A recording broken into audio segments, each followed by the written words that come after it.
Hi, everyone. Welcome to the new museum. My name is Alethea Rockwell, and I'm the Keith Haring Director of Education and Public Engagement here. I'm so glad you're all here. I'm thrilled to welcome you to tonight's program, Birth, a Convening on Art and Human Reproduction. So I'll start with a land acknowledgement to recognize that the new museum is on the unceded lands of the Lenape peoples, who were the original inhabitants of Manhattan. And as we gather here, we begin by paying our respects to the Lenape, past, present, and future.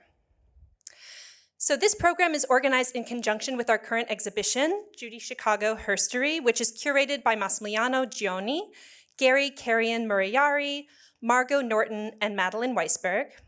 And tonight we're really honing in and focusing on one area of Judy Chicago's body of work called the Birth Project, which she worked on from 1980 to 1985, creating images of birth with really little precedent. Here's one. And now, 40 years later, we're bringing together artists and thinkers to explore this critical area of research and art making through a contemporary lens. So what's at stake in representing birth today? I think a lot. And how do artists engage with issues around reproduction, including abortion access, medical racism, and maternal care? I'm so proud to introduce the incredible speakers who are with us tonight. Carmen Wynant, who is an artist and the Roy Lichtenstein Chair of Studio Art at Ohio State University. She also wrote a really beautiful essay for our exhibition catalog about the Birth Project, so I would recommend that you check that out. Donna Ayin Davis, who is a professor of urban studies and anthropology. She's also the director of the Center for the Study of Women and Society at the CUNY Graduate Center. Annie Liu, who is a research-oriented artist working creatively with technology. And Viva Ruiz, who is an artist and the founder of the initiative Thank God for Abortion. So I'm going to start by showing you some images of Judy Chicago's The Birth Project. Actually, they're behind me now, just to set the scene. Then we're going to hear presentations from each of these four speakers. After that, I'll moderate a short conversation with them, and then we'll finish out with questions from all of you. So think about your questions. We like really great questions. Before we get started, I'll just thank the new museum education team who makes these programs happen, especially Austin D. Bose. Woo! And Derek Wright in the back. Woo!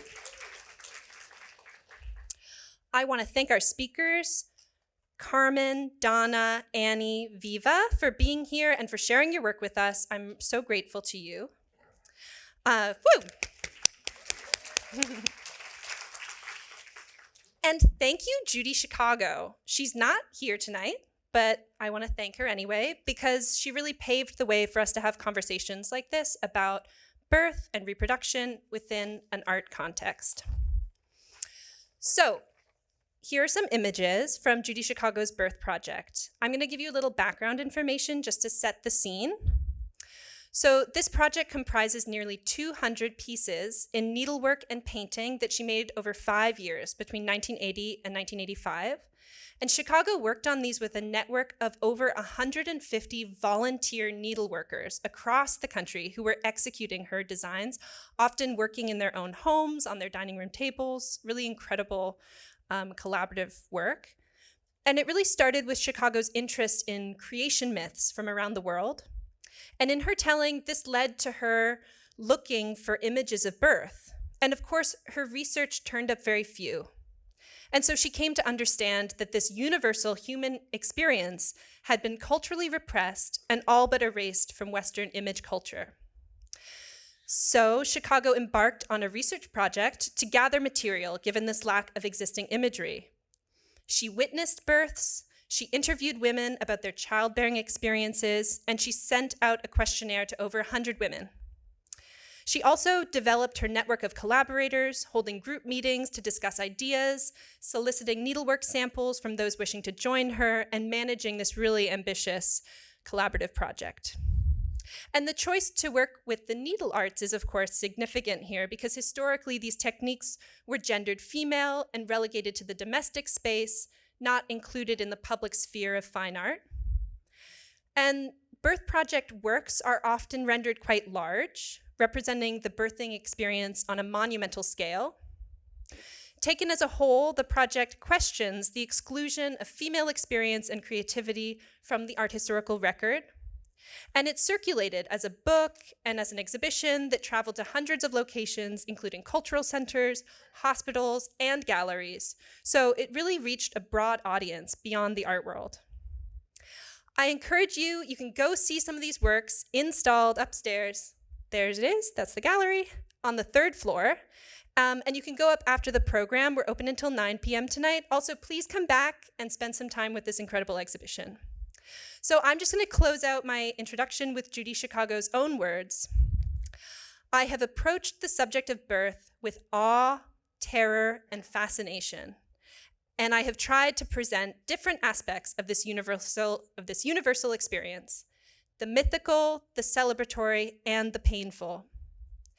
So now, with Judy's images and words in our minds, I'm going to turn things over to our invited speakers to reflect on the representation of birth today in their own work. And first, I'm so pleased to welcome artist Carmen Winan.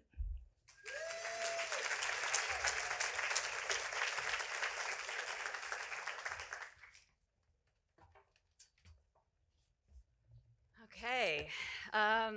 Hello, everybody. It's so nice to see familiar faces, pals from Ohio and beyond. Thank you for the invitation, Austin and Alethea, and I'm so honored to be in community with you all. I want to start by acknowledging, as I mentioned, I'm coming from Columbus, Ohio, by acknowledging that we've just passed issue 1 and enshrined the right for safe abortion into our state constitution, which, as I was just saying to Viva, is, as much as it comes as a surprise to national media outlets, is something that we have been anticipating in our organizing work on the ground in Ohio for a year. Okay, with that.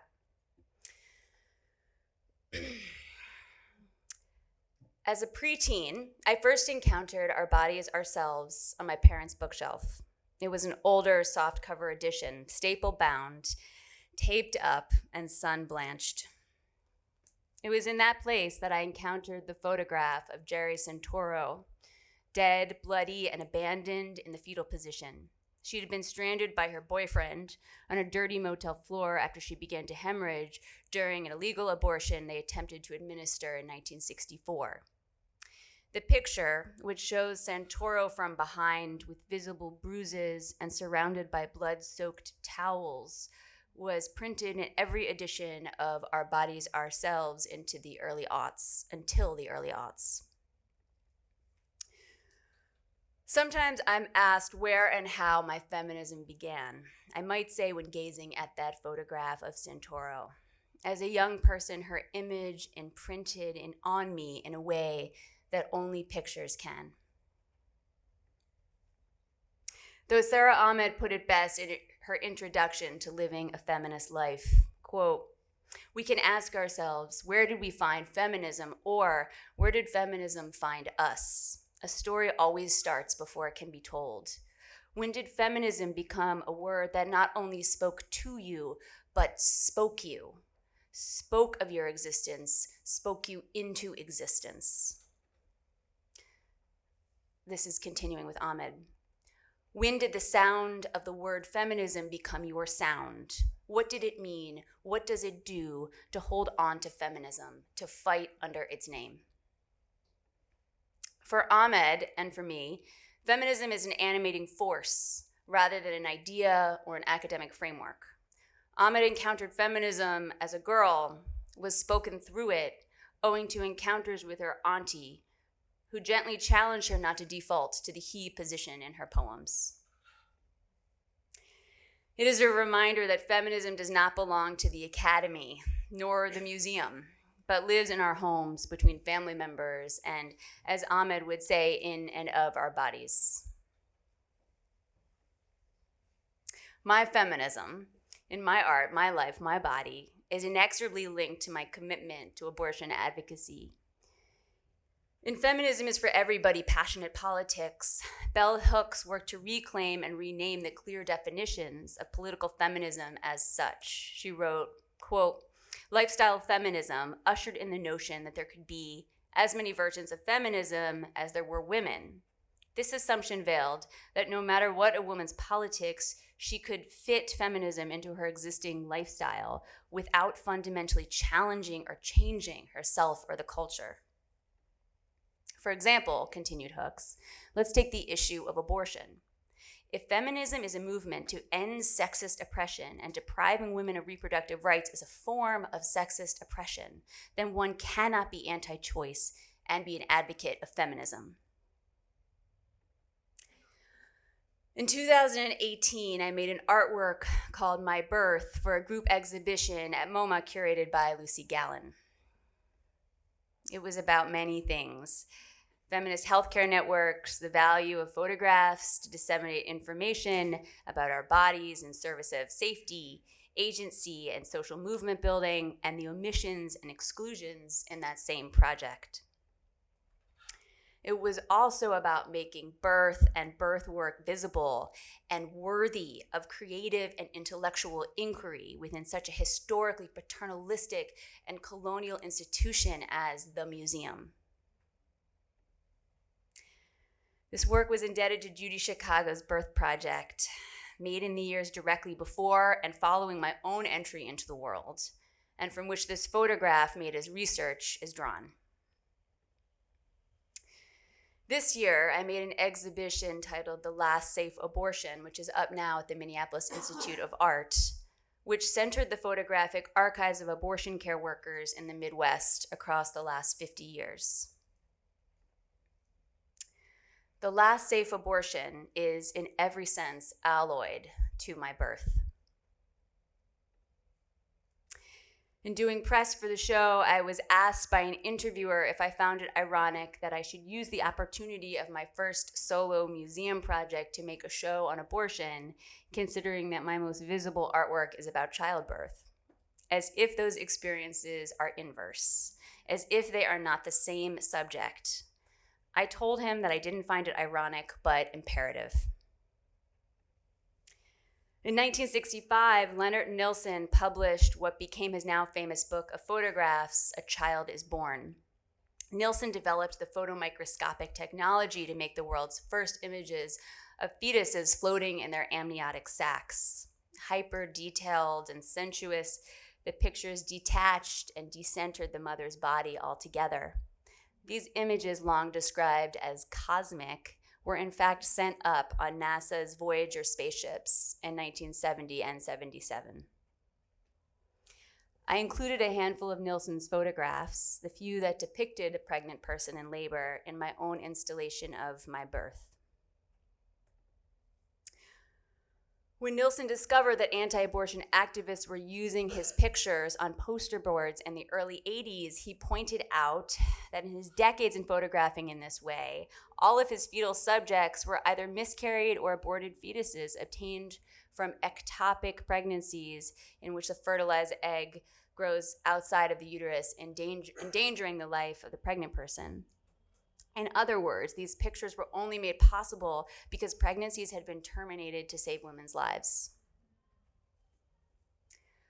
We know that pictures, Nilsson's in particular, have been weaponized very effectively by the anti-abortion movement for decades.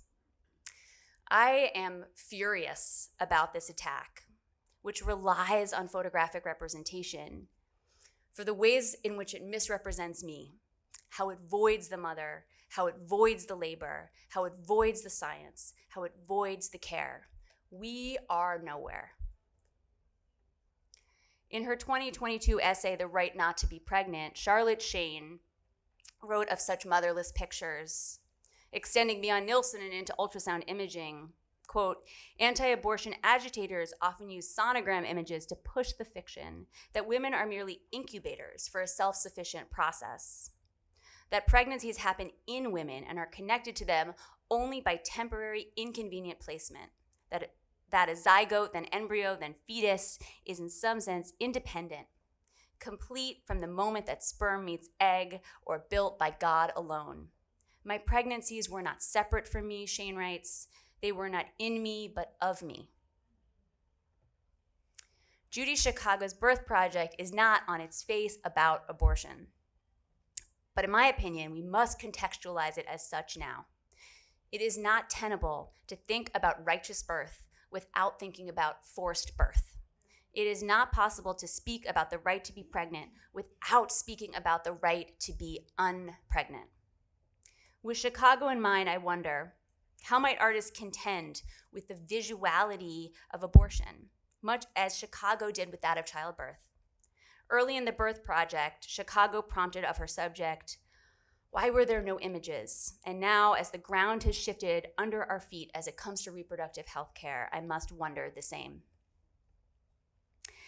My stake is planted here in the intersection of photography and abortion care, with particular interest in how images might be used strategically as a tool of the movement. But it must be said that my frames of reference for abortion experiences in art have been and still largely are non-photographic. I am returned in perpetuity to artists like Paula Rigo, who died in 2022, and Juanita McNeely, who died just a few weeks ago. And the writer Marge Piercy, A Woman is Not a Basket, she opened her 1980 poem, Right to Life, who for the most part depict narratives of fear and indignant rage in their work on this subject. I am so grateful for these artists who have made a world for me. And yet, it was my hope from the beginning of my own research to establish a different kind of visual vocabulary around abortion that reflects my experience, 2 generations later, having been born into and grown up inside of an abortion-safe world. One that does not center trauma, but rather normalizes this work as unsensational, unthreatening, and routine. This is one of a series of photographs made by My Abortion Network, an organization from which I think a few physicians are joining us this evening, of early pregnancy tissue and uterine lining removed via aspiration procedure during the first 5 weeks of pregnancy. The clinicians wrote of their experience with medical residents, fellows, and students, quote, when we examine the tissue after a procedure, everyone is consistently surprised and underwhelmed. They expect to see an embryo, a fetus, or at least some body parts. Photography has been wielded so strategically and for so long as an ideological tool in anti-abortion propaganda that even doctors were caught off guard by the conflict between what they saw in their petri dishes and their cultural imaginations. Though it is also devoid of people, this is one way that the abortion advocacy movement can turn towards photography as a tool in the struggle. Pictures are powerful in this way. Like biofeedback, they can change our minds about our bodies. In 2018, 4 years before the Dobbs decision was leaked, but decades into the slow and steady assault on abortion access, I began to think about making a project that centered the question of visuality vis-a-vis abortion care. Ahmed writes, when you expose a problem, you pose a problem. What would photographic representation look like in relationship to abortion care? How might I strive to countermand the hyper-sensational, motherless images of the right with our shared tool, photography? How might I meet this charge with pictures from the inside of care, community building, and mutual support? These questions carried me through what would become the aforementioned exhibition, The Last Safe Abortion, from which these pictures are drawn. The exhibition holds my own photographs of abortion care workers as well, and in addition to thousands of archival images from special collections and largely from the clinics themselves, all of which are entirely regular. Staffers sterilize medical equipment, throw birthday parties for their colleagues, book appointments, take turns holding each other's babies, and most of all, they answer the phone. There are hundreds of pictures in these archives of women answering the phone. What could be more imperative and less photographic? I am here to report as someone who has spent a lot of time in abortion and healthcare clinics across the last 4 years in the Midwest, and especially since Dobbs. The phone is still ringing off the hook. And miraculously, there is always someone there to answer the line. Thank you.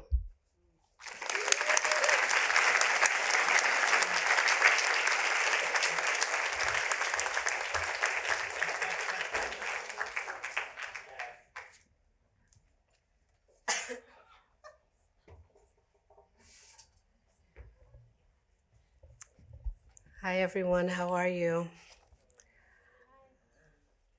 Hello. I want to start my slideshow. Oh, look at that. I'm Donna Ian Davis. I'm really happy to be here. I want to thank the new museum and the organizers. Thank you all.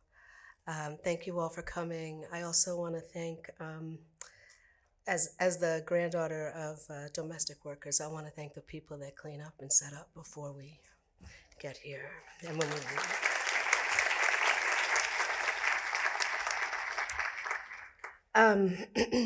So I wish I were going to start with a really beautiful reproductive birth story, but there's nearly nothing that approximates the kind of beautiful imagery publicly available about Black birthing women and people.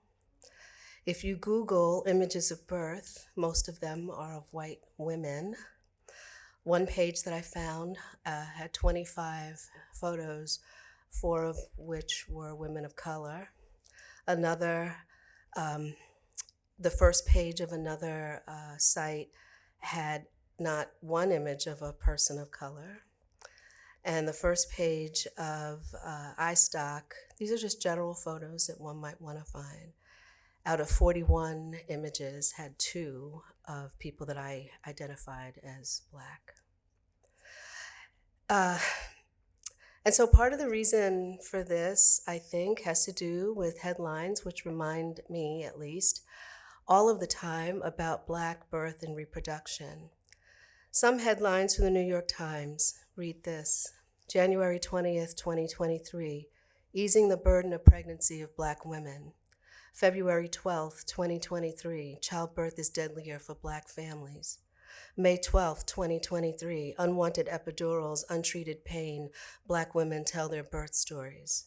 July 12th, 2023, racism and sexism underlie higher maternal death rates for Black women, says the United Nations. Black women's reproductive outcomes, such as preterm birth and maternal mortality, have worsened. In the US, we are 52% more likely to give birth prematurely than any other group of people.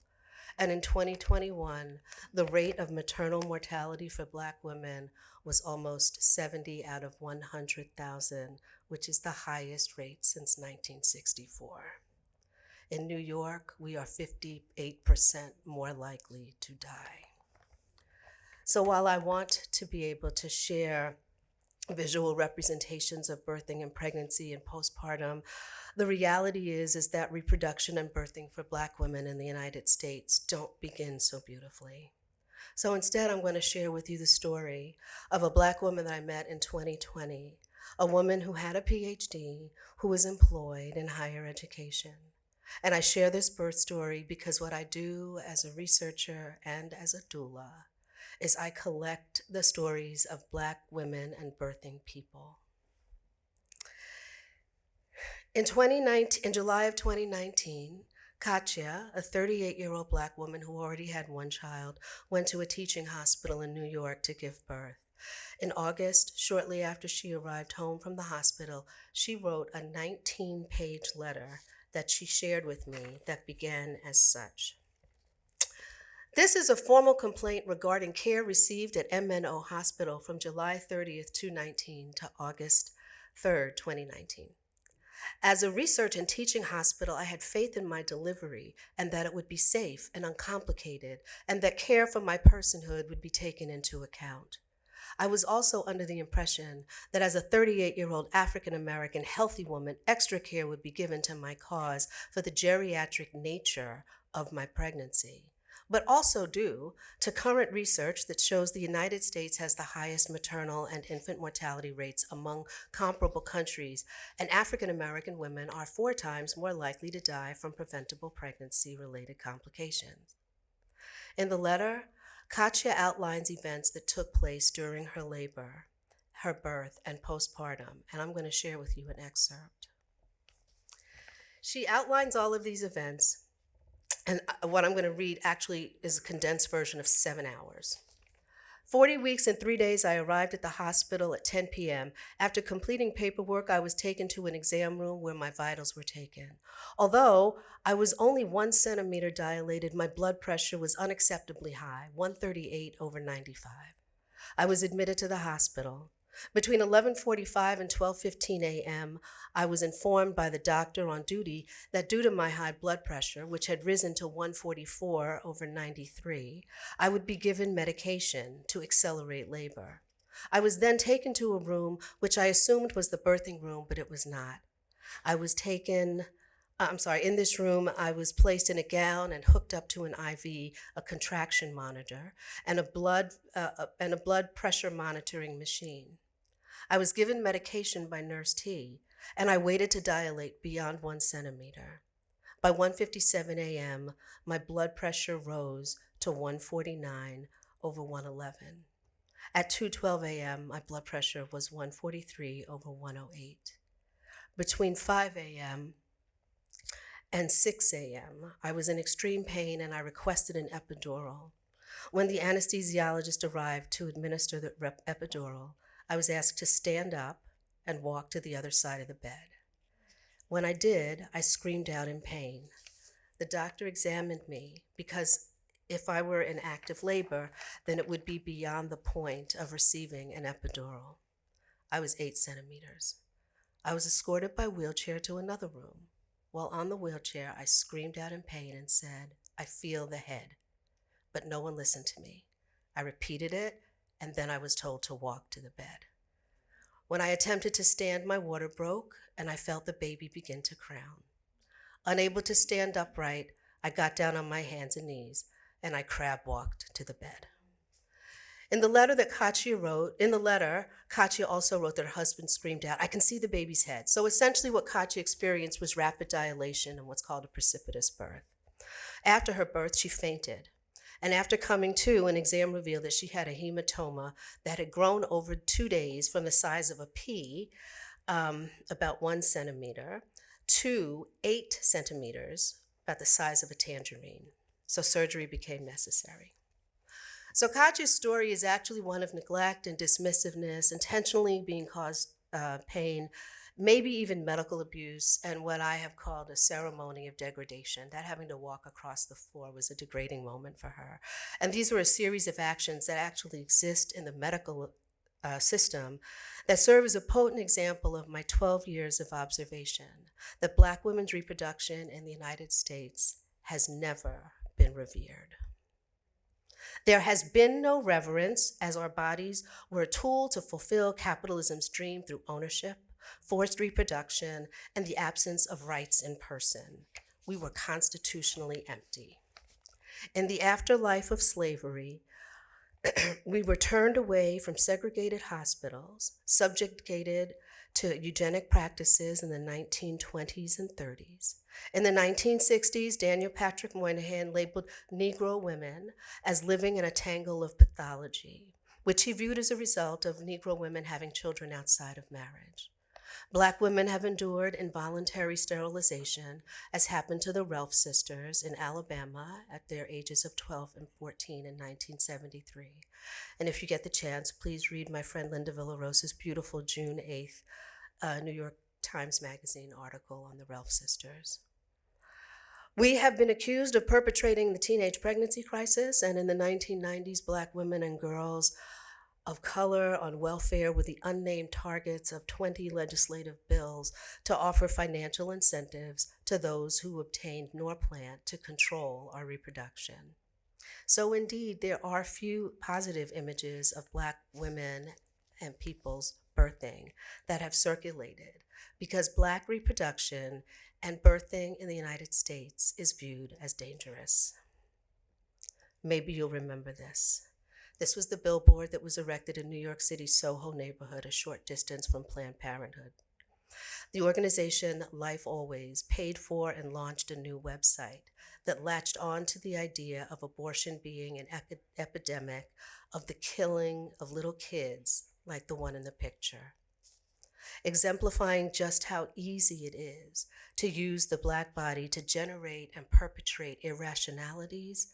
These ads, like this one and others, reveal that there is little political currency in ensuring access to resources, information, birth control, economic resources, and the multitude of supports needed to control fertility, activate fertility, raise children, select birthing options, live in fundamentally good housing, among other concerns. Rather, we find a facile elision between Blackness and pathology, which cumulatively serves as examples of reproductive injustice. The U.S. has neither a long nor coherent history of or comfort with childbirth, just as Judy Chicago noted in the 70s. And when I did my own search for images across time from the 1900s, I faced two realities. First, that it really wasn't until the late 1930s that imagery of births actually circulated in the public sphere. In fact, there was a film called The Birth of a Baby, which was the first film to show an actual live birth, and it was released in 1938. You can watch it on YouTube. The film was heavily supported, though, by a known eugenicist and was intended for educational purposes to help reduce the maternal mortality rate by praising the value of medically managed reproduction and birth. It was viewed as indecent, and some film boards across the country banned it. Often where it was shown, whether it was in the US or abroad, there were reports of men passing out, and that was what people were concerned about. Despite the ban, images of the birth were published in Life magazine. Cities across the United States were in an uproar. In a society that holds little space for certain lives, it comes as no surprise that in terms of birthing outcomes, Black women in particular and birthing people continue to have the worst outcomes. A recent report noted that the U.S. is among the most dangerous developed nations for childbirth, preterm birth, and the leading causes of infant death is at a 15-year high. So right now I'm just going to circle back to Katia for a moment on whose story I shared because she exemplifies one of the reasons that there are so few images maybe of Black women birthing, Black birthing people. Our bodies and our births have been ushered toward non-normativity. We exist on a continuum of being both extraordinary and disruptive. That there is so very little about Black reproducing bodies that's positive has garnered so much more derision or gazes of ostracization. This is what made Katia ripe for extreme or excessive, depending on how you want to view it, intervention, or excessive neglect. Finding a way out of the morass of barely any positive images of Black birthing people, I do want to direct our attention to Flor Cruz's Instagram page. If you get the chance, if your phones are working, you should go look. Badass Mother Birthers. It's a site that I direct the birthing families that I support to visit. And while I am annoyed that there is often a sensitive content warning, which suggests that we are actually really no closer to accepting physiologic birth now than we were in 1938, what I do love about the site is the unabashed beauty of watching all of the people who want to be videotaped giving birth in their beds, on their knees, in a bathtub, in a pool, standing or squatting, with family members or support people, with midwives and doulas, with children and friends as witnesses. Some children are born feet first, some are born butt first, some are born head first. But in video after video, there are gorgeous, bloody, sonic sounds. You hear moans, crying, laughter, baby screams, and silence. But watching will certainly have you marveling at the power of cervixes and vaginas. I would also like to say that there are illustrators like Cheyenne Varner who offer some beautiful illustrations of various birthing bodies, literally bodies, that are used, that some of us use for childbirth education.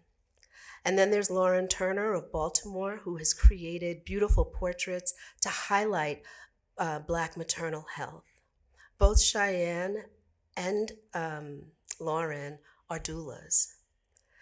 There's also a beautiful photograph that I actually have the pleasure of owning by Dina Lawson, the brilliant photographer, that was commissioned by the George Gund Foundation, called Birthing Beautiful Communities.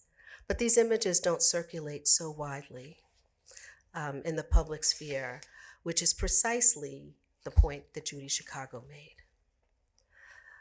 But the images, those images of the people who I just described, produced and created by the people that I just described, are the kinds of images that represent births that of the type that Katia wanted. She wanted a birth to remember. She wanted a peaceful birth.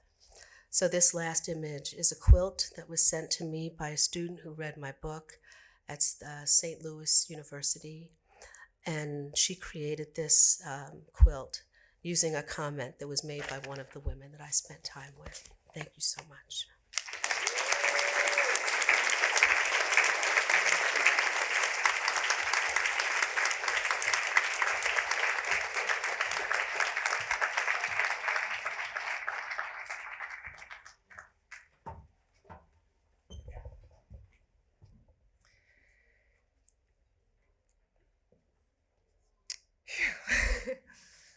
I am so grateful to be in the room with you all in conversation with these amazing makers and thinkers and in a building filled with the work of Judy Chicago.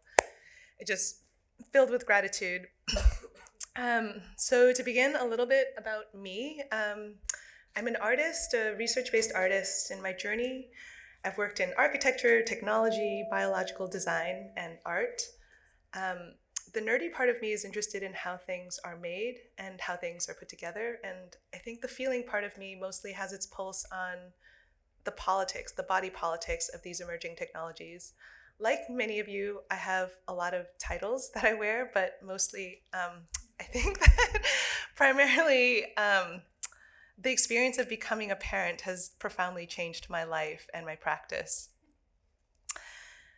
I feel kind of embarrassed to tell you this, but when I first got pregnant, I wanted a science-based pregnancy, whatever that means.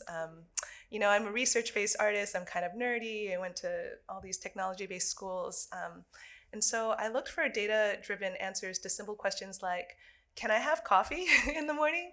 Can I take a hot bath? And literally exactly how hot. I would bring a thermometer into my bathtub with all these obstetric textbooks, and I was always like just rifling through pages. I was like sure that somehow the data must be out there. But actually there were so many hurdles, despite the fact that 8.5 out of every 10 persons with uteruses will give birth at least once. Research around women's reproductive bodies is steeped in histories of sexism and racism, resulting in biased and incomplete knowledge.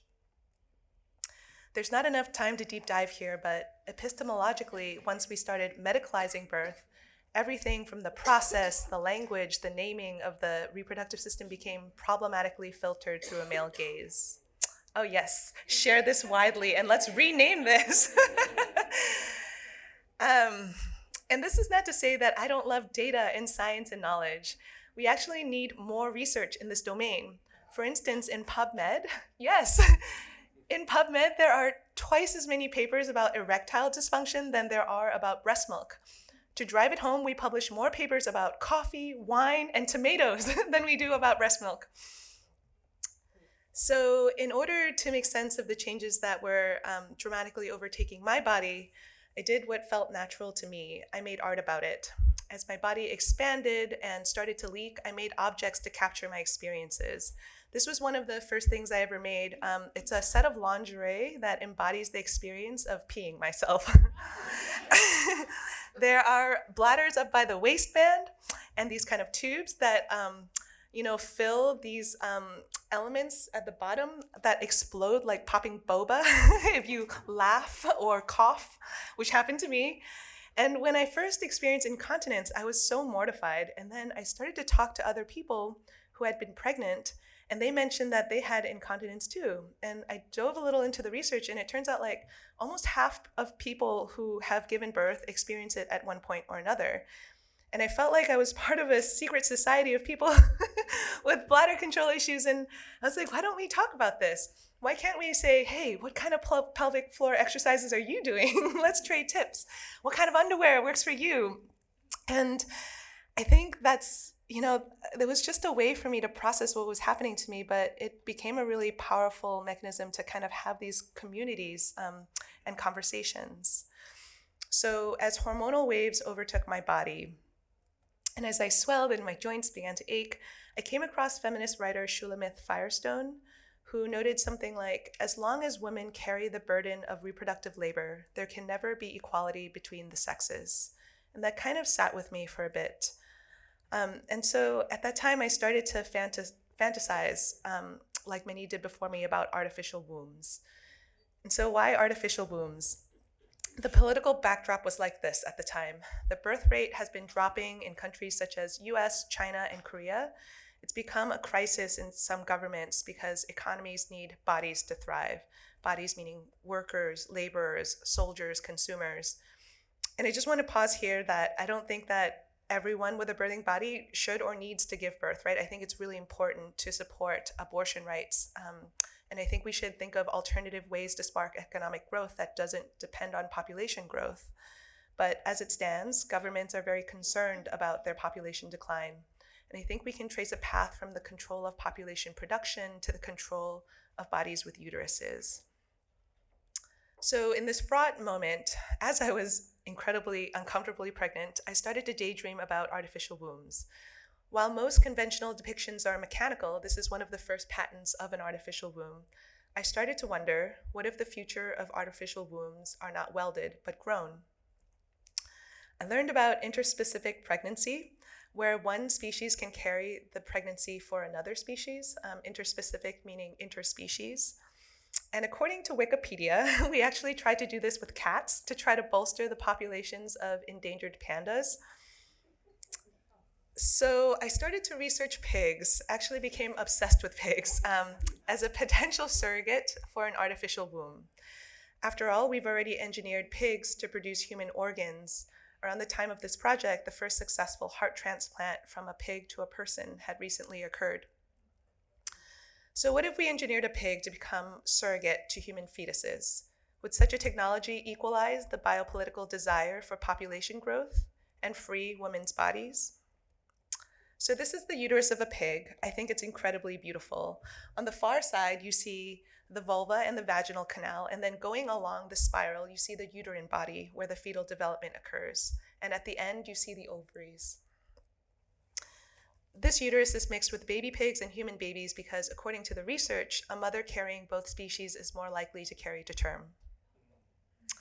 And this is the sculptural form of this research. So what you're seeing here is a speculatively engineered pig uterus that is genetically engineered to carry human babies. And I just want to say that, of course, as I dove into this research, I constantly felt uneasy. Was this not just a form of colonization over another species' body? In choosing a pig's uterus as the site of this project, I'm drawing those parallels between birthing bodies as a societal utility similar to farm animals. This project is not about how an artificial womb would solve all of our troubles. In fact, I don't think we necessarily need technological innovation to create gender equality. I think we need better systemic support, such as paid parental leave and subsidized childcare. I think this project is meant to be a thought experiment to spark discussion. Surrogacy is not simple, of course. It can allow same-sex couples to have a child, empower women to help those in need, and exploit the health of those in poverty all at once. I hope this project asks for you that perhaps we don't need these techno-utopian answers to gender equality, that we need policy changes that can make room economically and culturally for reproductive health. And speaking of policy changes, the need for family leave, I think, is especially important in the postpartum period. So this is a kind of journal I kept.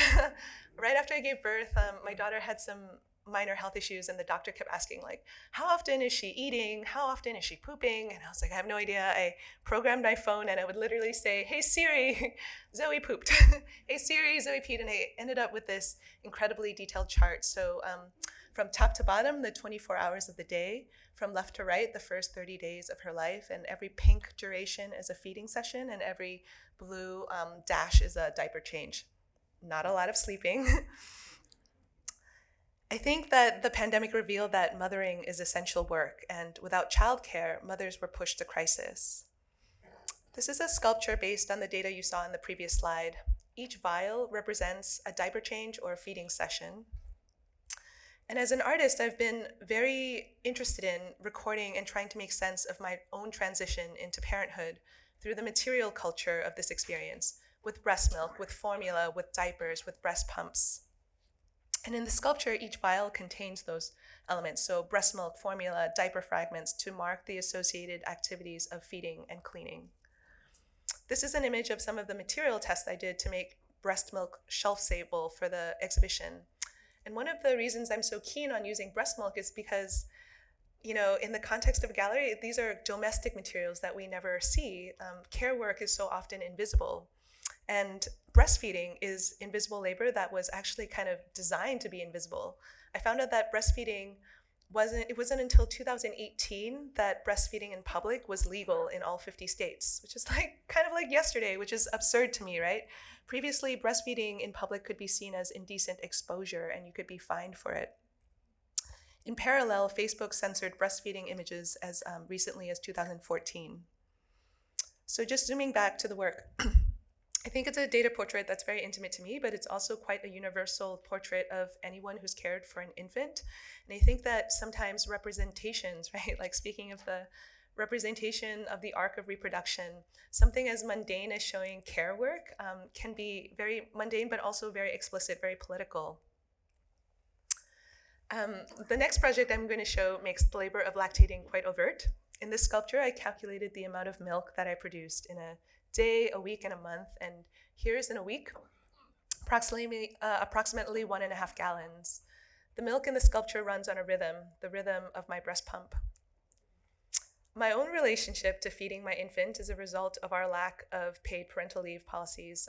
Due to my specific employment issue, I wasn't able to get paid parental leave and started going back to work 5 days after giving birth, and I became so intimate with my pump. Whereas with my first child, the experience of letdown, the mechanism by which breast milk will, come out of my nipples was stimulated by, my daughter's mouth or seeing her cute face or hearing her cry. With my second experience, because I was pumping so often, I found that I would just start letting down just by hearing my pump. And I felt like I was living Donna Haraway's Cyborg Manifesto, like part human, part animal, part machine. I was feeling oxytocin rushes looking at my pump, which was very strange. So I considered the breast pump a lot. Does it empower me to feed my baby and return to work? Or does the existence of this technology obligate my postpartum body back into the labor force before I'm ready, regardless of my socioeconomic availability? Employers are now mandated to give workers a space for lactation, but often it's nothing more than a room or a closet with a taped-on sign that says pumping room. This is a photo series by artist Corinne Botts, who might be here. I love this photo series. I love Corinne's work. She's been photographing the real spaces where working women pump in the workplace. So how does public infrastructure and systemic support impact my ability to parent, to give care work, to be a quote-unquote good mother, whatever that means? I wanted to take a moment and pause to say that I talk about breast milk a lot in my work, but whether or not a person decides to breastfeed is a personal choice that I think we should support. As an artist, I'm interested in the social attitudes to and the legal status of breastfeeding in public that ladders up to bigger political and economic factors. As I started to feed my kids, I was blown away by how much work it was. Care work is a form of invisible labor, like the hidden infrastructure that makes the world run. So to wrap things up, in the sea of shifting cultural values and ever-changing science, how do you have a quote-unquote good pregnancy or become a good parent? A little while back, I became interested in the notion of what a good mother looks like in our mind's eye. So a simple Google search will yield plenty of images like this. Are these good mothers? Can you believe these are ads for Mother's Day? Literally, it's like women cleaning and doing laundry. Is this a good mother? All right, like this is the quintessential, like I think the kind of imagery people use to shame mothers who work, right? They're always multitasking, they always have a screen, they're literally doing 3 things at once. What about this one? Is this a good mother? The idea of motherhood or fatherhood or parenthood, just like the idea of good, is a social construct, and as such will always be subject to changing with shifting tides, and representation matters. So like anyone with a computer today, I asked AI to show me what a good mother looks like. And these are the images of good mother generated by AI. They are the first 28 images that it created based on this prompt. And as you can see, it's not diverse at all. We know, of course, that AI-generated images reflect our current data sets for a particular term. So it's not random that the terms return these images of happy, light-skinned women holding babies in bright, sunny backgrounds. We clearly need to diversify our data set to challenge these notions of what a good mother looks like. And I love Carmen's work. I always show it. I can't believe Carmen gets to be like in the room with me now that I'm showing it. I love this work because I think we need more stories on what motherhood is from diverse communities. In my own reproductive journey, I learned there's no one way to mother, to birth. We're diverse with diverse bodies, personal histories, cultural backgrounds. There are the limits to the data that we currently have, and as Donna Haraway notes, science is a situated knowledge, and as such, always partial, dynamic, and open to revision, contested. And I find that this is the perfect space for art, and why we need to cultivate rich representations of the arc of reproduction to be just as diverse as we are. Thank you.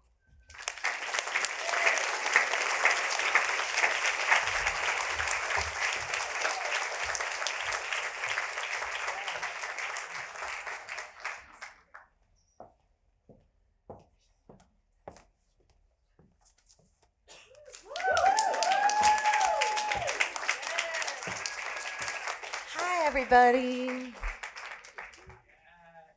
me put this right. Where am I going to put that? You know what? Let me put this right there. Stay there. Yeah. Hi, I'm Viva Ruiz, and let me start my. Okay, let's see. I'm going to close this one. That's fine, right? Where is it? Here we go. And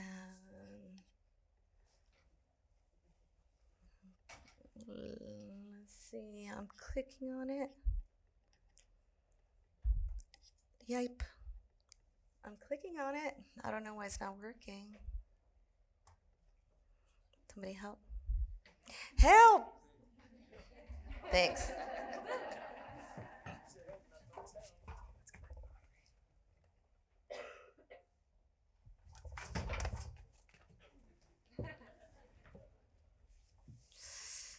Hey, how amazing to be here with esteemed colleagues, new friends, family in the room. I'm Viva.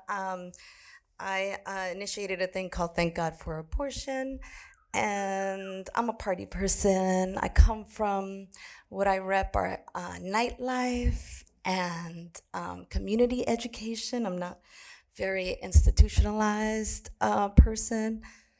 I'm a gig worker. I'm somebody that didn't even call myself an artist until relatively later because of the lines that were drawn around for me, like who gets to be called that.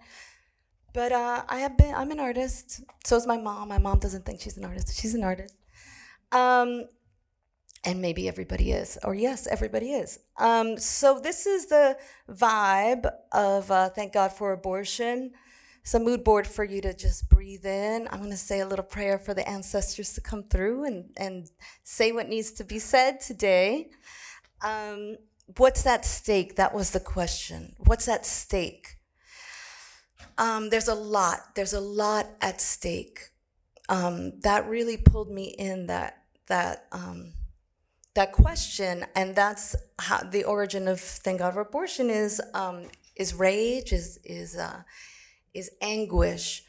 And the project started around 2014, 2015, around the in plain sight disappearance of abortion clinics and the attacks that pregnant people were under that was not on the front page, and that even in my queer circles, I'm a queer person, I'm a gender fluid person, and even in my circles, what was less queer was more gay, like it was, let's say it was gay men. I'm gonna say gay men, cis men, were part of the genesis of my project because I felt so betrayed with their disinterest in, why I couldn't have a sexual revolution. And there is a sexual revolution and freedom happening in a lot of those worlds. I was really jealous of the safety and immediacy that people could have sex, but without access to abortion, nobody's having a revolution. Nobody's having a sexual revolution without access to abortion. So a lot of my brothers were a part of that genesis because I wanted to be understood and get through to them, because I know that we want the same things. And I'll say that in this room, I'll preface this, that I know we want the same things. And there can be a dissonance between us that is false, because I know we want each other's freedom for each other. I know that we want the state out of our bodies. I know, so let me say that at the top, that I believe in that about us. So that was the genesis of this project. Snoopy's in the middle, Marcia Sylvia Church, Walter Mercado, of course, because the spiritual thing is a real thing. Felix Gonzalez Torres, Forbidden Colors, which I learned today was shown here at the new museum. And we'll get into this a little bit more, but all the different ways to say something. And the context of how safe it is some places to say something where it is really not safe to say somewhere else. And usually TGFA is on the streets, and I always really enjoy coming inside. I'm an outside cat. I'm on the inside. There's some safety here. There's even some security, which we love. Tim, right? Yes. Tim. I'm gonna make a whole body of work around bodyguards, security, and bouncers one day.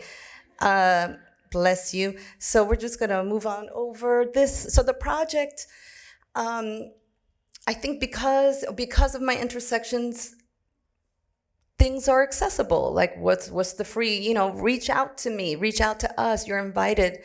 The Instagram is a big part of the discourse, and we like to uplift a plurality of voices.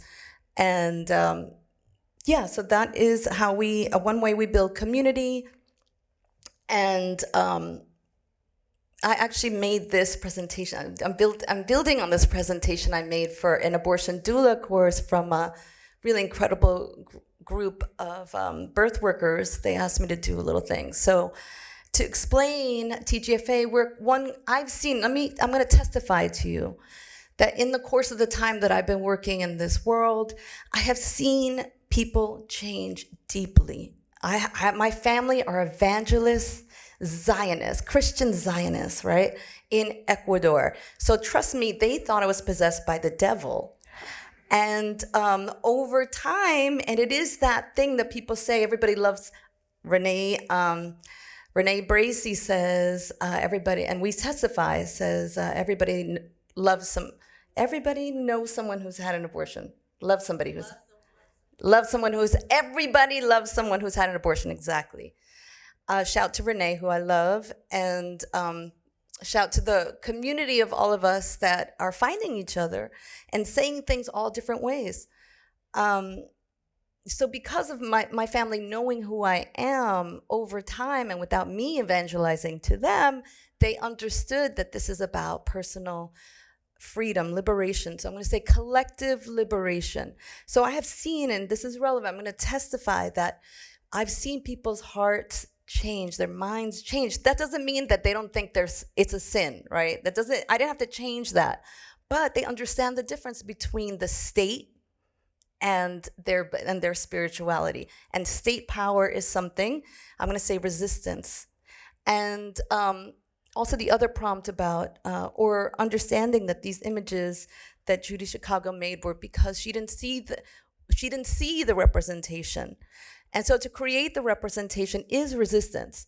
So I'm going to name that we're here, probably all of us, in some agreement that a resistance is necessary when state is oppressive, and the state is oppressive, right? Because we come from genocide. So this where we're standing is a genocidal project, right? And that's why land back is a real thing in these territories. So it's been really incredible to be in dialogue, and I've seen the power of one conversation. I've seen it. Adrienne Marie Brown says small is all, right? Through emergent strategy. I've seen that it's enough. We keep going, but the action of one conversation is a real action. And also there's an art to it. And I've seen big change happen through that. I wanted to make sure to have these quotes up because it's, there's so many teachers. Arenas for social justice can be created anywhere. So that's what we're doing right now. And you could have a papaya look on. So this is Judith Arcana and Natalia Bronyarczyk. And we presented, the reason I'm wearing a papaya, the reason I am a papaya today, I'm going to do the big reveal, is that aspiration abortions are demonstrated on papayas, or can be demonstrated on papayas, also dragon fruit, because of the similarity of the shape to the uterus. So we did a demo where they did a papaya, see that little in my hand, but I also was the papaya, embodied the papaya. And I will say, and that's the TGFA crew, One Pride. There's so many different ways, and we need every different way to communicate. What is the basic thing is collective liberation. And also we're resistance. We've made some tools for the revolution, something very important is to create endpoints, places where people can engage. Our specialty is the party. I'll play just a little bit of this. Everywhere we go, come on, people wanna know who we are, so we tell them, we're thank God for abortion, we want revolution,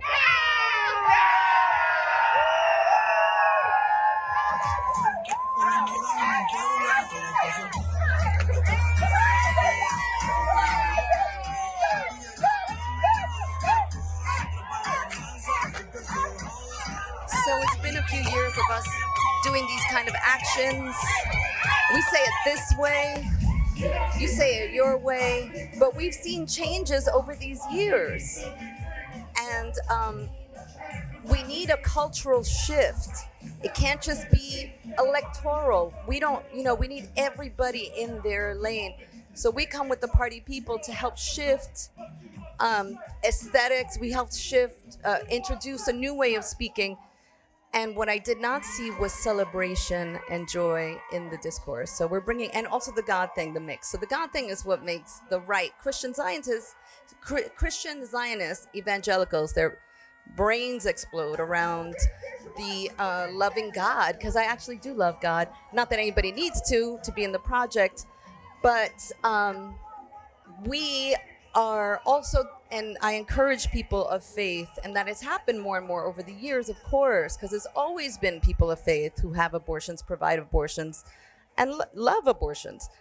So the idea, so that was another, that was 2018, and they were not ready in the streets. But you know what? They got ready, and it's a different day. And I want to name, so abortion is only one part of reproductive justice. If you don't know this, Sister Song is a collective of Black women In the 90s, they named this framework.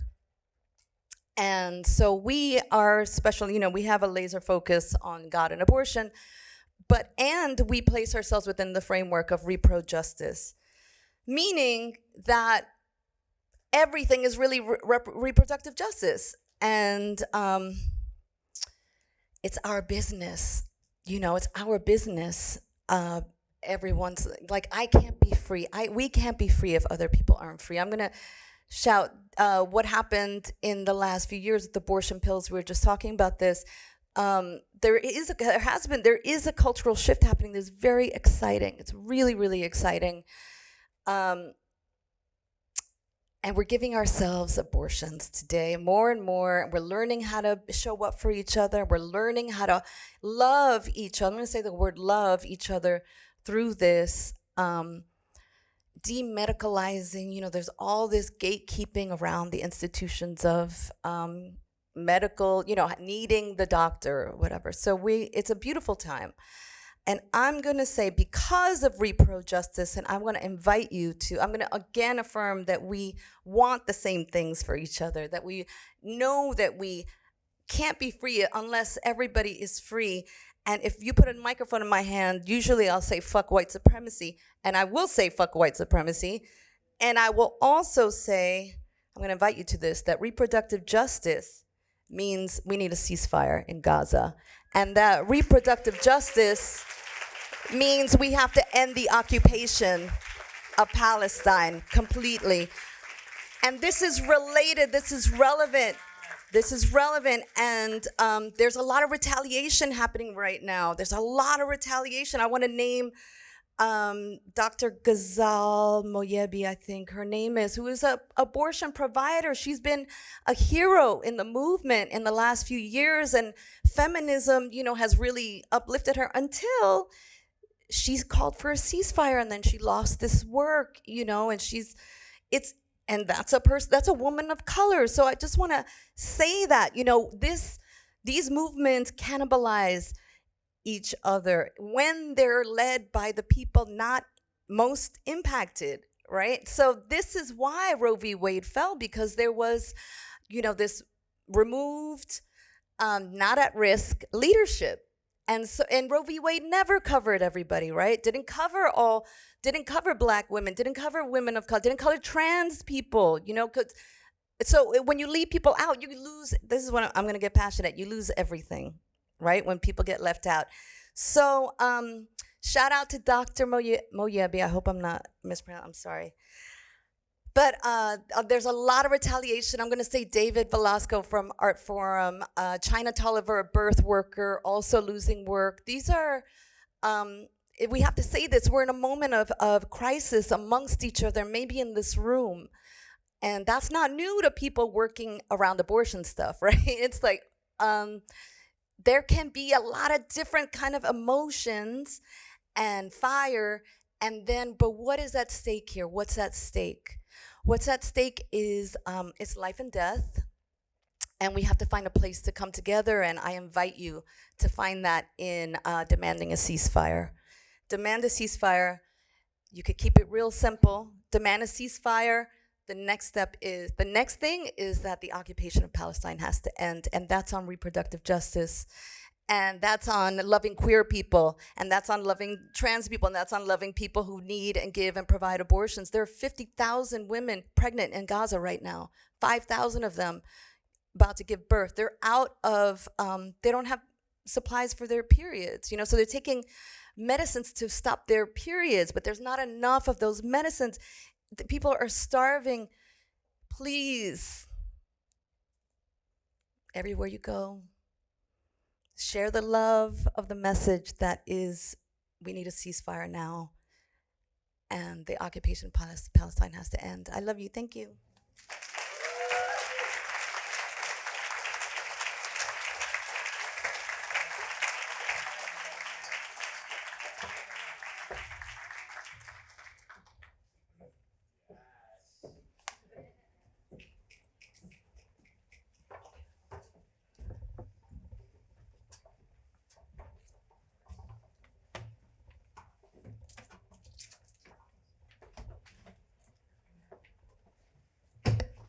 Wow, thank you. Thank you all so much. Those are amazing presentations. I was really blown away. Yeah.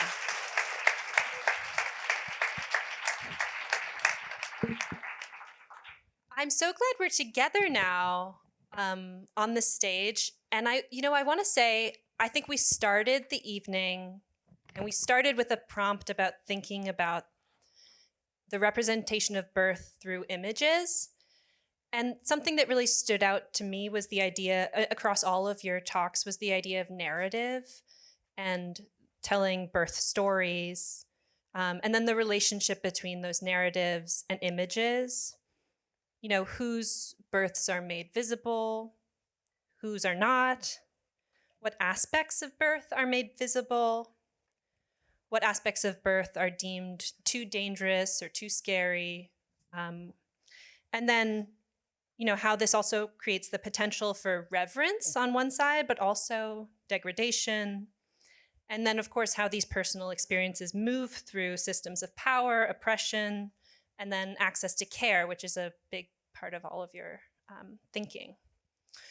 So I'm going to start maybe just asking one or two questions to each of you. If you have questions for each other, I also welcome that. And you can jump in at any moment. And then I had one prompt for all four of you. We'll do that, and then we'll open to questions. So Carmen, your work is so focused on these archives, on these historical photographs that you take and integrate into your own projects. And I was just wondering if you could talk about why the history of abortion work is so important to you, and what potential you see for thinking about feminism across generations. I also grew up with Our Bodies, Ourselves. I think that's a sort of generational inheritance that was important to my mother, that she gave to me. So if you could just talk a little bit about that. Sure. This is definitely on. I'm just absorbing what went down. Thank you so much, everybody, and for the thoughtful question. As I hope at least sort of gestured towards my work, my project, by which I mean my creative project, but my life project, as a parent, as a citizen, as a neighbor, is invested in and curious about coalition building. How do we actually build radical social movements? What does that take? What does that look like? In what ways are pictures, a documentary force? But also in what ways are they, as I said, sort of instrumentalized? In what way are they actually utilized in service of the movement itself as it's being built? And so in that way, I hope to come back around to your question. It's really important, first of all, to have a volume, to think, vertically, horizontally, that there's a quantity of people who are represented non-hierarchically. And while the workers themselves are the protagonists, right? It's not about abortion or something. It's about abortion care workers, right? The people, there's no feminism without feminists. There's no care workers. There's no care without care workers, in ways that we've established tonight. So while they are, in fact, the protagonists, it's the space between. And so sort of to your question, maybe, I think about working with the archives similarly, not in the sense of how do I animate this dead thing, but how do I reach towards this history that's very much alive and vital and make space of the space between my life and their lives, my experience and their experience, in fact, the ways in which their experience yielded my experience. And so for me, thinking about multiracial, transnational, intergenerational exchange is the most meaningful, however fractious that can be. Maybe because it's fractious, that can be a space and site of potential in the work and in the work of coalition building. Thank you. And you took your own photographs for the last safe abortion. Oh my God, I was Isn't that right? terrified. Yes, I included my own photographs and sort of enmeshed them with the archival photographs.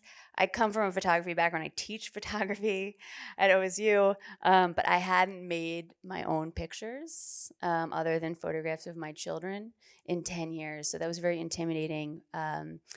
And the grace that those folks gave me as I exposed film and couldn't figure out couldn't remember, and the bravery, their willingness to be photographed also at all, demonstrated such profound generosity and mutual investment. And Donna, I think this question about the archive feels important to you, I think.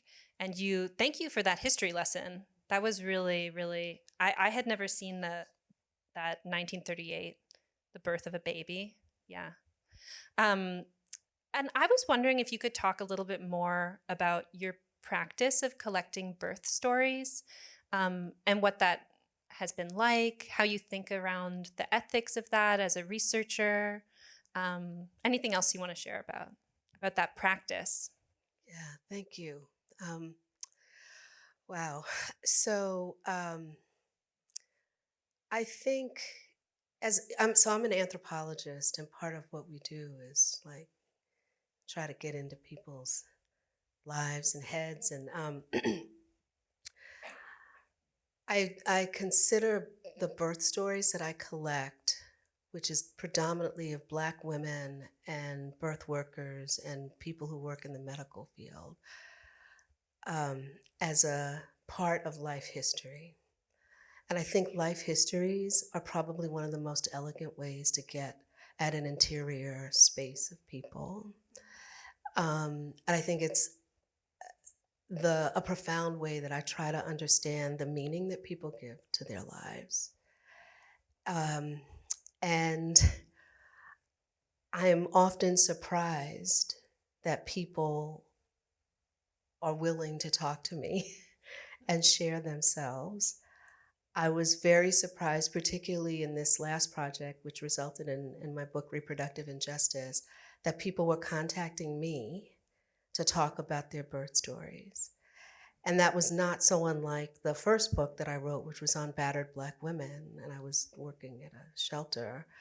And people started coming to me. And I think it's because people understand, right, that knowledge gets produced by their lived experience. We understand the world not only through the brilliance of, say, Marx, not only through the brilliance of Angela Davis, not only through the brilliance of Sarah Franklin, who talks a lot about surrogacy, not only through our brilliance, right, but also through the brilliance of people who are going through a whole series of everyday experiences. And so the ethics of it are somewhat complicated, but I have a practice that I'm not always able to fulfill because people move.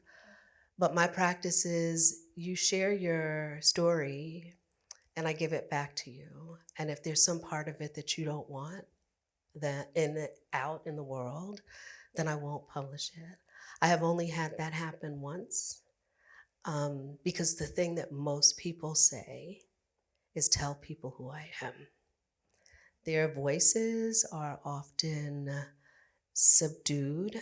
Black women's voices in particular are the stuff of oppression often, not of elevation. And so the idea that we have an opportunity to share our lives in a way that I would argue, I think I try to be respectful,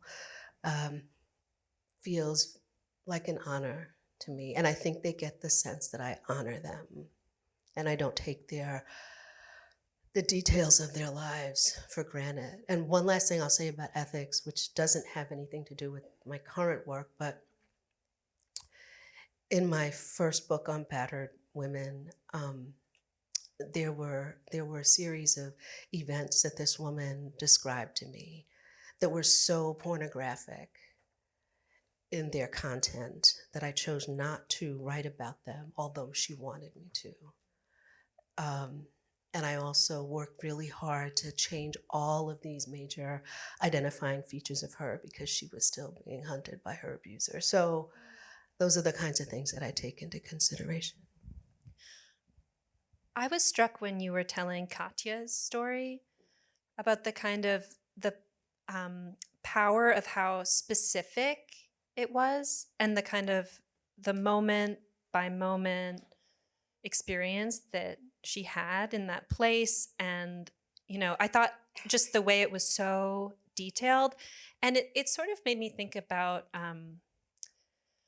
Carmen's focus on the sort of mundane spaces of birth. I think we just looked at Judy Chicago's images, which are so monumental. But you think about these very like the mundane, the everyday. I was just struck by that detail and the importance of that.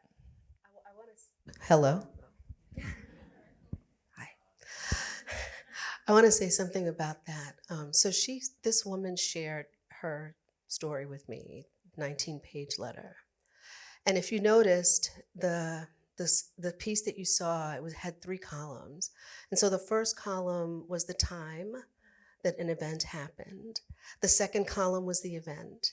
And the third column was organized so that it had an academic citation.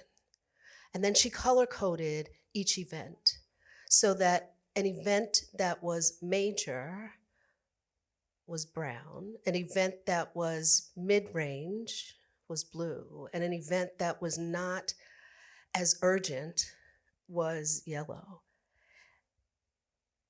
The amount of angst that one must feel to prepare a 19-page letter organized in a way that would be accepted by somebody really, I think, expresses the experience of being that Black woman in a hospital setting that didn't care about her.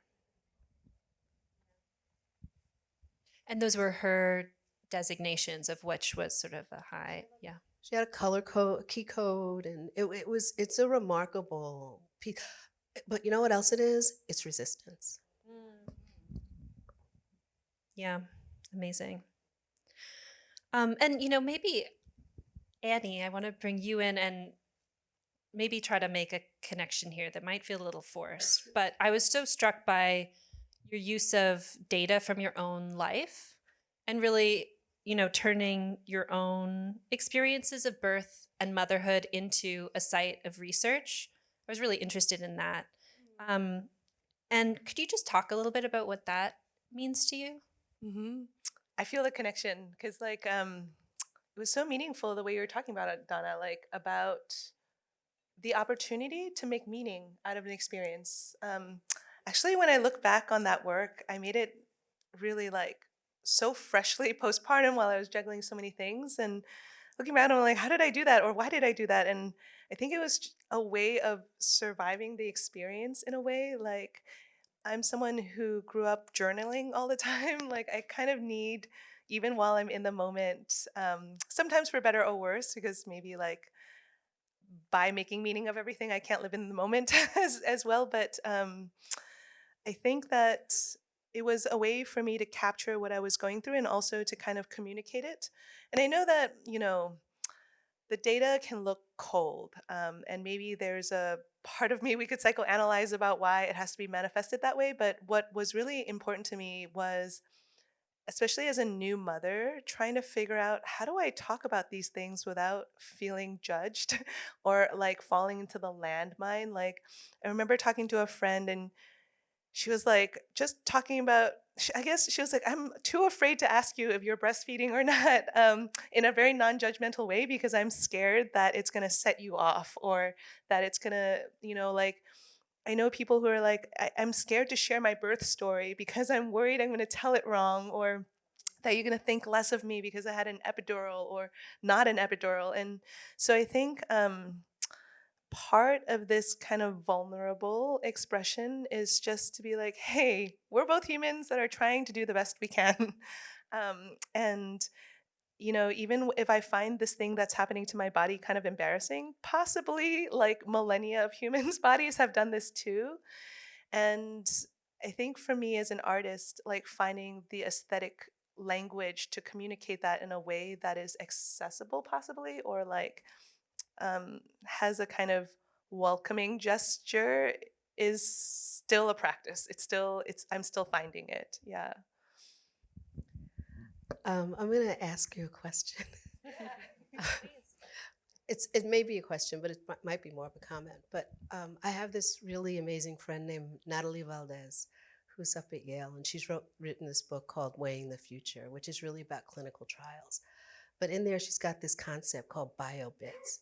So biobits, which is the blood, the urine, the feces, the milk, right, that clinicians collect, from which they make predictive values about whether or not a person is going to be obese or have obese children.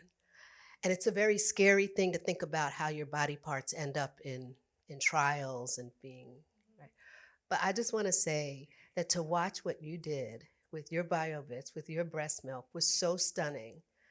And it just completely shifted my framework around how our bodies get used by the medical complex, and that you own yours. So thanks. That's so meaningful. Oh my gosh, thank you. I feel really moved by that. I think you could probably see from my practice and some of the work that I'm someone who's constantly, and I don't think it's a binary at all, but negotiating this notion of like the rational brain and the emotional brain, and they're totally continuous, right? Like we cannot make decisions without both systems running in many ways. But pregnancy was a time where it really came to a head for me, and even feeding. Actually, speaking of biobits, I don't know why I did this, to be really open with you now that we're best friends, I had a lot of trouble feeding after giving birth. Like I had a lot of issues with my supply, and I formula fed, and I feel totally fine about that. But for some reason, every day I collected a little bit of my breast milk and just stared at it under a microscope, like. And I collected vials of it, and it would shift from shades of like clear, watery blue to creamy yellow. And I think it's just part of my personality to collect these things, but also I think maybe in that way of like trying to take ownership of my bio bits, like to say that I'm not that kind of algorithm or like I don't like because there was a coldness to quantifying, right? Like it's funny to tell a doctor that like by simply providing the number of times I fed and changed a diaper that you could predict whether the birth rate was the right birth weight or something like that was something that I was really struggling with at the time. So anyway, I really appreciate my ramble is to say I really appreciate this insight, and you're saying that. Thank you. And I guess, so turning my page, Viva, I wanted to tell you that when Judy Chicago, just to change tack a little bit, when Judy Chicago wrote about the origins of the Birth Project, she talked about how she collaborated with someone who she called a radical nun. I'm not entirely sure what that means, but together they wrote a reinterpretation of the myth of Genesis from a female perspective. So I was sort of thinking about you in relation to that. And I just wanted to ask you to go into a little bit more why you find so much power in the appropriation of religious imagery. It's such an incredible part of your work, and I wanted to hear a little bit more about that. Yes. Well, God is trans. We know that. Well,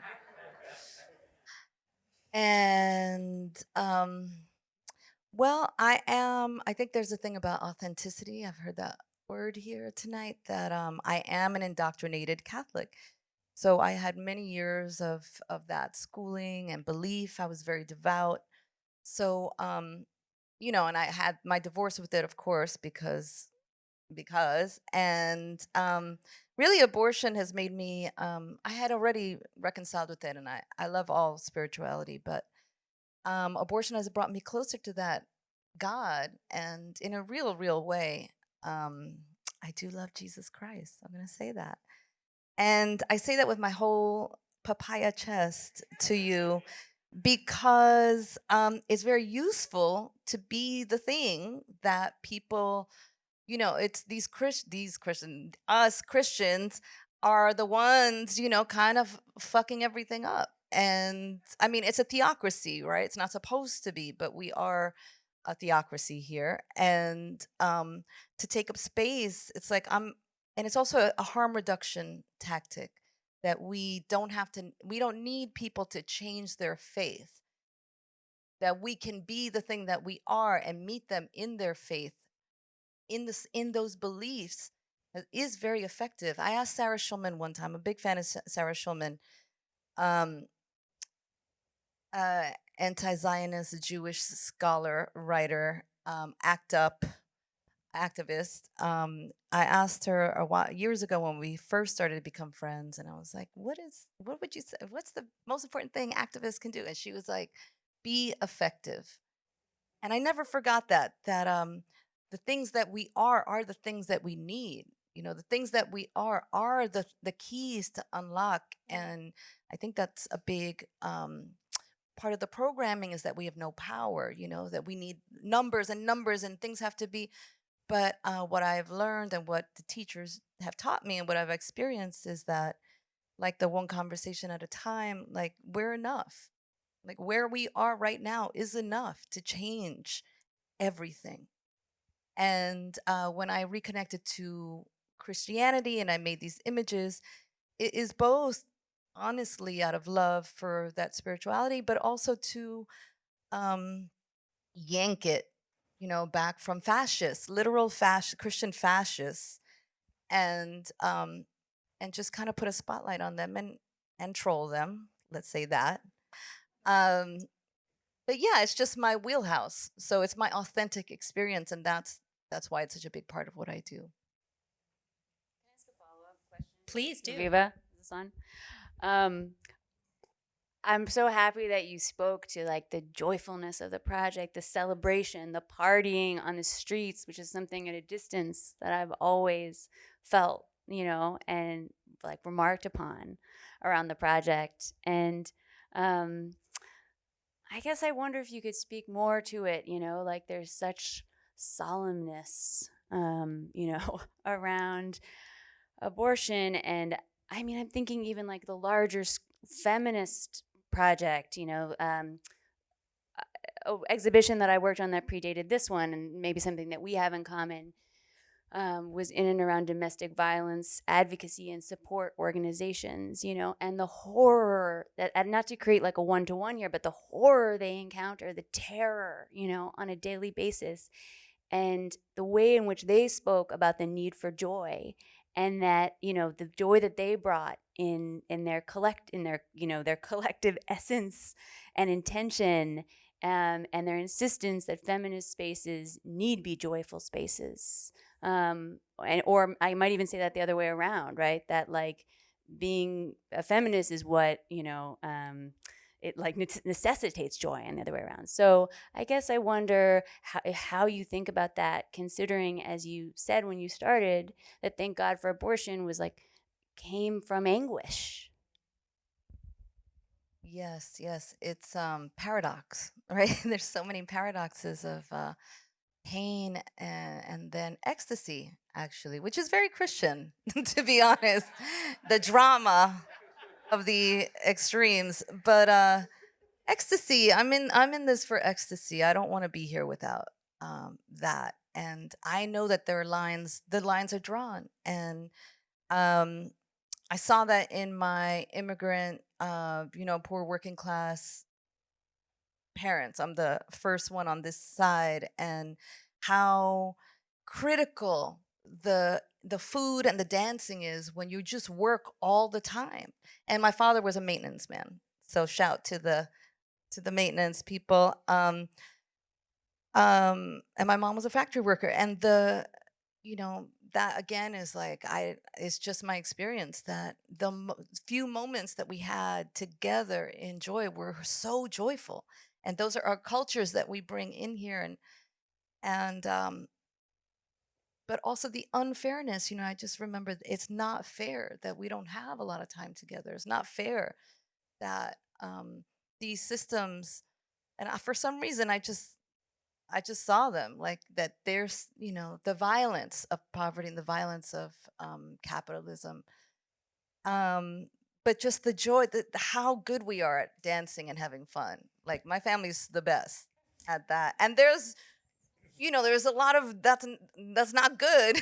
There's a lot of all the systemic terribleness, but I will say that is something that we do so good. And then I found people that do that real good too. And we find each other on the dance floor. And we make, that's a movement, that we know how to have fun, is a skill and a tool of revolution and liberation. And so it's just what we do, basically. I don't really know how to do it a different way. And I wouldn't want to, actually. Amazing. I'm going to pause us with this feeling of finding each other on the dance floor, joy, fun. And I'm going to ask all four of you to answer this question. This is a very educator-y question. But I started off by quoting Judy Chicago saying that she approached the topic of birth with awe, terror, and fascination. And I love that combination of words. So I wanted to ask each of you if you could share 3 words that you would use to describe how you approach the topic of birth and or abortion. We could do either. Just 3 words. If you want to sneak in a 4th word, it's okay. Do you have an answer, Donna? Yeah. Yeah. Yeah. Justice, beauty, and powerful. Nice. Yep.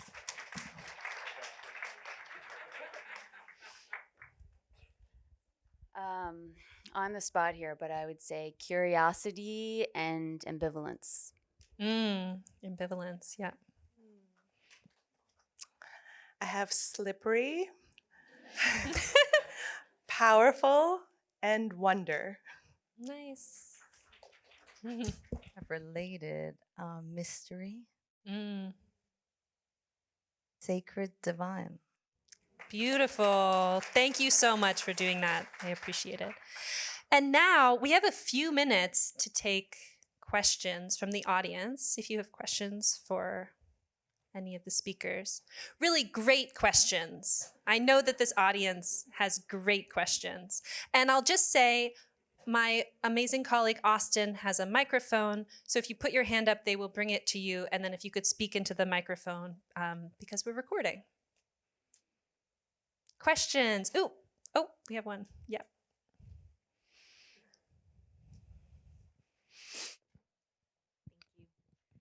Hi, I am a sexual health educator. And so my question for you in the context of your work, whoever would like to answer, is what kind of do you wish you had as a young person, knowing what you know now? I could start with that maybe. Yeah, please. My mother's a sex educator, so I had a lot of sexual literacy growing up. Like it always felt confounding to me that other kids had like some unified talk about sex because it was just like the air I was breathing and the water I was swimming in. But I will say that even with all of that, I had internalized so much misogyny around what birth would look like, from popular media. Like that's where it lives. And what I saw is that I had 2 options: to be, to be a monster or to be a martyr. And of course, like what I experienced was so much more, to use Viva's words, mysterious and contradictory, and like ontological, And so I wish that I had known the continuum, of what would happen and what was available to me there.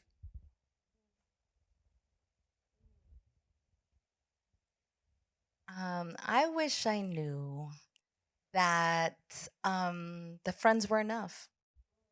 I wish I knew friends were enough. And I would write, there's a kid's book I'm going to write about the thing about the romantic coupleship is such a scam to me that I feel like, if I had known that to invest all that into my friend circles, I mean, that's what I'm supporting my little ones in today is that friends are it.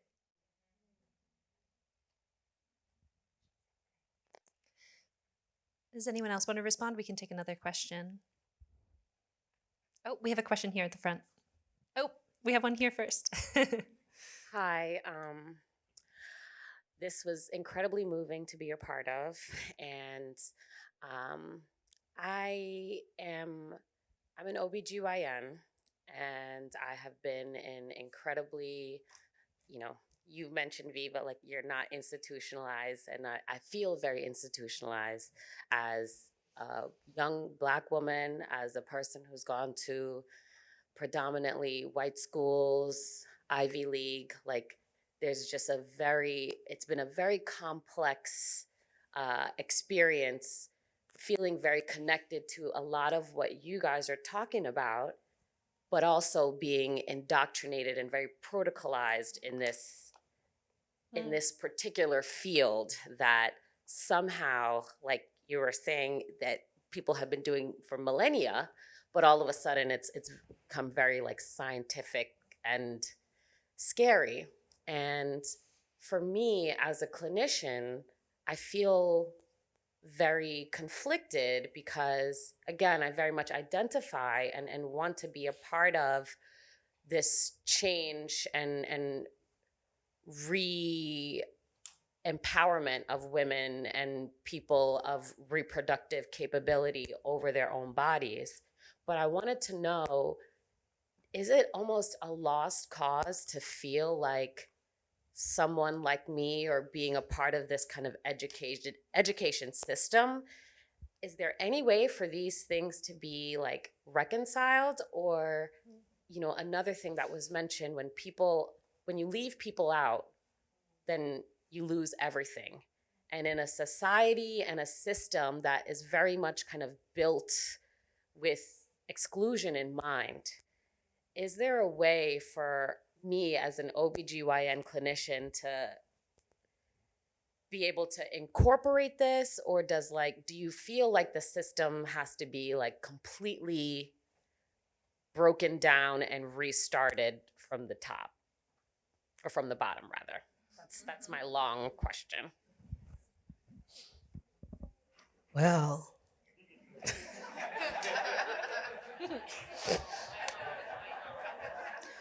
burn it down. No. No, I'm kidding. Actually, the thing that I would say is, at least in the work I do, I talk a lot about doctors. But I feel like doctors are low-hanging fruit. It's really the implementation science people that control so much, and the insurance companies that control so much about the decisions that get made, right? And when they have meetings at the administrative level at hospitals, they try to figure out like which department's going to bring in more money. So a NICU is a great department, right? Like that brings in 30% of a hospital's income. So let's just figure out how to make connections with the Department of Social Services. So if a person has an open case, we can put their kid in the NICU and get paid. Anyway, I also think that at the level of medical education, the image, I'm not a doctor. You all start out like looking at a dead body. It kind of goes downhill from there in some ways. But also, when I look at the medical textbooks that are really thick, I was sharing this with somebody earlier today, there's like 1,000 pages, right? Like the Cotter one, hundreds of images. 3 of those images, because I counted, were ambiguously non-white. And all three of those were representative of a pathological problem, like an STD or STI, right? So the training starts with viewing bodies in particular kinds of ways. And then there's the science implementation, quality improvement, quality implementation group of people who are trying to figure out how hospitals aren't going to get sued. So, let's do a C-section. Let's do an induction. So I don't know how you both burn down and work within. But one thing I know is that we need more options that aren't rooted in hospitals. We need birthing centers. We need midwives, not just nurse midwives who end up being the adjunct to a doctor. We need certified practicing midwives. We need doulas. We need support care. We need to support people for home births. We need to have home abortions. We need all the stuff that allow people to have the kind of lives that they want to have, give birth, not give birth, et cetera. And the truth is that there's probably stuff that you could do on the inside, because we always need moles.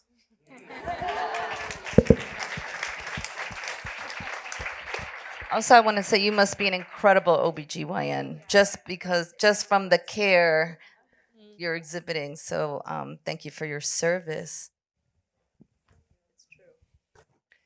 Maybe we have time for one more question. I think there was a question here in the front.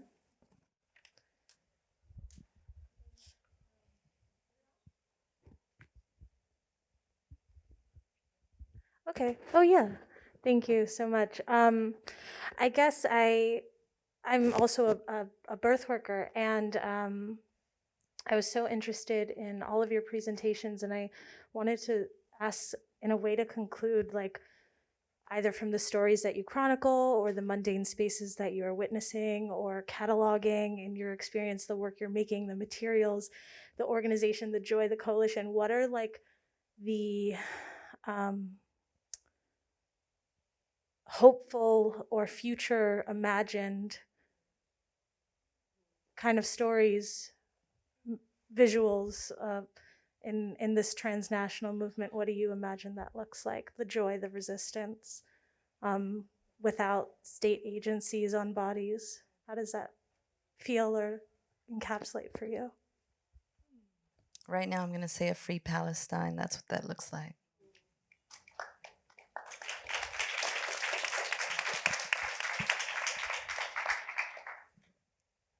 I love this question. I love your question. I feel so honored to be in the space of so many birth workers. I think that is really radical and future changing. I know this is a weird thing to say, but sometimes I lay awake at night wondering why I had kids. And actually, I think about it a lot as an act of hope. And I don't take it lightly. I really think a lot about what it means to teach my kids about consent, about how do we talk about race and gender and all the things that maybe my parents were scared to talk about. Even talking about intergenerational trauma and how do I turn the corner and how do I help them turn the corner. And so I guess, I don't know, this is such a cheesy thing for an educator to say, but I feel so much hope in the way that we're able to articulate and, like have protests and have better language and lots of, like, there's so many children's books about consent right now, and I'm like so excited about that. So much language around being able to say things like vulva out loud, for a 3-year-old. How radical. So I guess that's where my hope comes from, and I hope that that continues to be the case, that we pass on the knowledge in a very open way. Yeah.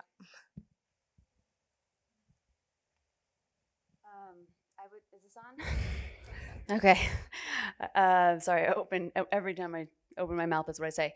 I probably won't surprise folks that I say them, however basic and unromantic. My hope is in the organizing, It's like, that's why I'm interested in the mundane, as we've been calling it. It's like, if anyone is in organizing work, you'll know. It's like day after day, spreadsheets, door knocking. Like, it's like there's nothing sort of sexy about it, Similar to like answering the phone. It's just, that's how movements work.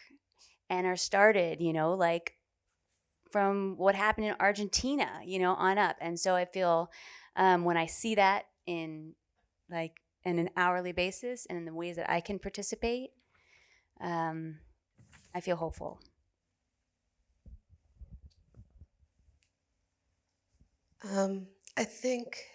Thank you for the question. And I just want to reiterate Viva's comment about how wonderful you are and thank how many birth workers are in here?